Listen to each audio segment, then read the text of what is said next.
अस्सलामु अलैकुम वरहमतुल्लाहि वबरकातुहू। मुअज़्ज़ज़ मोहतरम सामीन व नाज़रीन, जैसे कि आपको बखूबी इल्म है कि हम आजकल रमूज़ अवकाफ यानी पंक्चुएशन समझने की कोशिश कर रहे हैं। मैं बारहा ये इस्तेदा कर चुका हूँ कि हम उन अलामात को पढ़ रहे हैं जिनको लिखते वक्त उर्दू तहरीर में इस्तेमाल करते वक्त खूबसूरती से पेश किया जाता है, और इन अलामात का इस्तेमाल करते हुए हम उर्दू को बहुत ही खूबसूरत, बहुत ही मानेदार, बहुत ही मज़ीद बना सकते हैं। इस ज़िमन में हमने दो अलामात का जिक्र पिछले प्रोग्राम में किया, जिसमें हमने वक्फा या सक्ता जिसको हम कहते हैं, या कामा जिसको हम कहते हैं इंग्लिश में, कहाँ इस्तेमाल होता, हमने कॉलन यानी राबता कहाँ कहाँ तहरीर में इस्तेमाल किया जाता है वो भी सीखा। अब जो हमारा आज का मौजू है वो है अलामत फजाइया। अलामत फजाइया, अलामत फजाइया यानी एक्सक्लेमेशन मार्क, जिसका निशान ये है। एक्सक्लेमेशन मार्क में हम कहां कहां इस्तेमाल करते हैं? अलामत फजाइया हम तहरीर में या कलाम में हर उस जगह इस्तेमाल करते हैं जहां हम हुरूफ फजाइया का इस्तेमाल करते हैं। अब देखना यह है कि हुरूफ फजाइया हम कहां इस्तेमाल करते हैं। हुरूफ फजाइया हम गम, खुशी, हैरानगी या मलामत के लिए इस्तेमाल।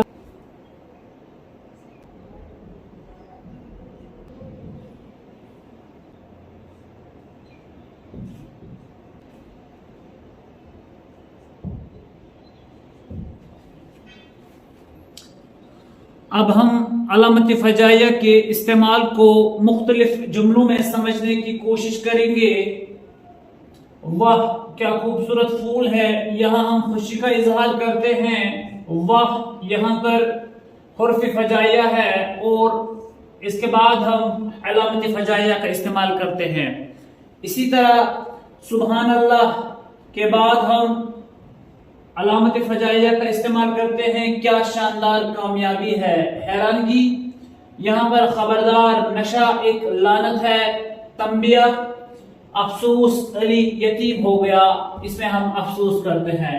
तो हम खुशी, हैरानगी, इसके अलावा भी मुख्तलिफ जगहों पर मुराद जहां जहां हम हुर्फ फजाइया इस्तेमाल करते हैं, एक्सक्लेमेटरी वर्ड्स इस्तेमाल करते हैं या एक्सक्लेमेटरी लेटर्स इस्तेमाल करते हैं, वहां वहां हम हुर्फ फजाइया का भी इस्तेमाल करते हैं।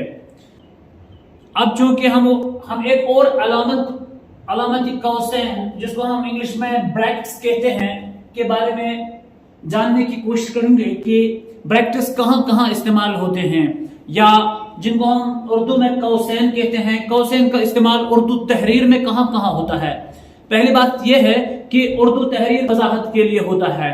अगर हम कोई तहरीर लिखते हैं, कोई खत लिखते हैं, कोई पैगाम लिखते हैं, अगर हमें महदूद वजाहत या किसी जुमले में कोई ऐसा लफ्ज हो जिसको हम मजीद वजाहत करते हैं, तो उसको हम उस वहीं पर साइड में लिखते हैं कि ये इस जुमले की वजाहत ये है, ठीक है।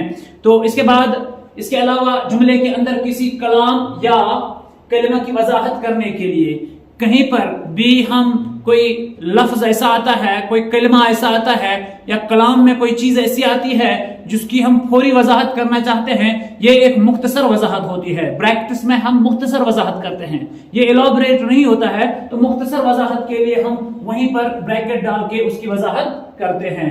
इसके अलावा किसी जुबान का लफ्ज किसी दूसरी जुबान में तर्जुमा करने के लिए, अगर हम किसी जगह पर अंग्रेजी जुबान का लफ्ज या कोई ऐसा उर्दू जुबान का लफ्ज लिखें जिसका अंग्रेजी तर्जुमा में आम बोला जाता हो, या जिसका अंग्रेजी में लिखे लेकिन उसका उर्दू में तर्जुमा आम बोला जाता हो, तो हम वो तर्जुमा भी वहां पर ब्रैकेट में लिखते हैं। इसके अलावा किसी इक्तिबास, किसी किताब का इक्तिबास अगर हम शामिल तहरीर करते हैं तो हम उस इक्तिबास के आखिर में उस किताब का नाम लिखते हैं। मिसाल के तौर पर थीसिस के दौरान या किसी लिखावट के दौरान किसी चीज का हवाला देते हैं तो हम उस मखसूस किताब का हवाला वहीं पर, उसका नाम वहीं पर लिखते हैं। या कहीं पर हम नज़्म या नसर में किसी अदीब या किसी शायर का नाम, किसी अदीब या किसी शायर का कोई कलाम लिखते हैं या किसी नसर का कोई हिस्सा लिखते हैं तो हम उस शायर या अदीब का नाम ब्रैकेट में लिखते हैं। तो मुख्तसरन हम ये समझे कि कौसैन का इस्तेमाल हम महदूद वजाहत के लिए करते हैं। अगर हमें कहीं भी कलाम में ऐसा लगे कि यहाँ कंफ्यूजन होने का खतरा है, यहाँ किसी चीज का किसी पढ़ने वाले को या कारी को परेशान होने की परेशानी को दूर करने के लिए या उस कोफ्त को दूर करने के लिए या मुख्तसरन मजीद वजाहत के लिए हम जो है ब्रैकेट का इस्तेमाल करते हैं। अब हम अलामत वावेन की बात करते हैं। अलामत वावेन यानी कॉमास, इन्वर्टेड कॉमास। अब हम अलामत वावेन को समझने की कोशिश करेंगे। अलामत वावेन यानी इन्वर्टेड कॉमास, ये छोटे छोटे कॉमास जो होते हैं।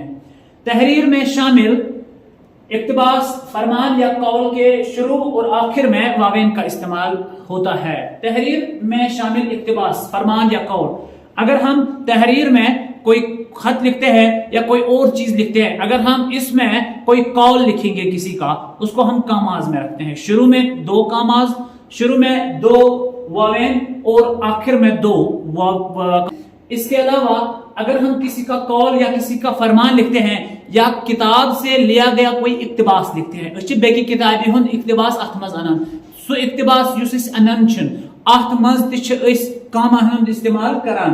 किसी इक्तिबास का तर्जुमा वावेन में लिखा जाता है। जब भी हम किसी और किताब से इक्तिबास लाते हैं तो इसमें भी हम वावेन का इस्तेमाल करते हैं। किसी इक्तिबास का तर्जुमा, अगर हमें कोई चीज उर्दू में हम लिख रहे हैं, कोई चीज हम इसके बीच में इंग्लिश ट्रांसलेशन में डालते हैं, किसी और किताब का कोई इंग्लिश नुक्ता, या हम कुछ खत लिखते हैं हम अरबी में कुछ लिखते हैं, या हम कोई चीज तहरीर करते हैं हम संस्कृत में कुछ लिखते हैं, हिंदी में कुछ लिखते हैं, उस जो पूरी तहरीर है, उर्दू की जो पूरी तहरीर है, जो दूसरी जुबान का इक्तिबास हम लिखते हैं, उसको हम वावेन में रखते हैं। इसके अलावा बिला वास्ता तहरीर यानी जिसको हम डायरेक्ट स्पीच कहते हैं, डायरेक्ट स्पीच भी अगर हम कहें तो इक्तिबास ही है। डायरेक्ट स्पीच को भी हम वावेन में ही, इन्वर्टेड कॉमास में ही रखते हैं ताकि ये लगे कि ये दूसरे की तहरीर है। इसके अलावा तहरीर में अगर हमें कोई लफ्ज नुमाया करना हो, कोई लफ्ज अलग थलग बनाना हो, जिसको हम नॉर्मल लैंग्वेज में बोल्ड करना कहते हैं, तो अगर हम इक्तिबास में या तहरीर लिखते वक्त या कोई कलाम लिखते वक्त या कोई किताब लिखते वक्त इक्तिबास में हमें किसी लफ्ज को नुमाया करना है तो हम उस लफ्ज को वावेन में रखते हैं, तो इससे हमें वो लफ्ज जो है नुमाया होता है। वीडियो को ज्यादा से ज्यादा शेयर करें, सपोर्ट करें। इस वीडियो सीरीज को हम इंशाअल्लाह ताला आगे ले जाएंगे। आज के लिए इतना ही काफी है, क्योंकि मैं नहीं चाहता हूं कि वीडियो लंबा हो जिससे आपको कोफ्त महसूस हो। अगले वीडियो तक अल्लाह हाफिज। अस्सलाम वालेकुम व रहमतुल्लाहि व बरकातुहू।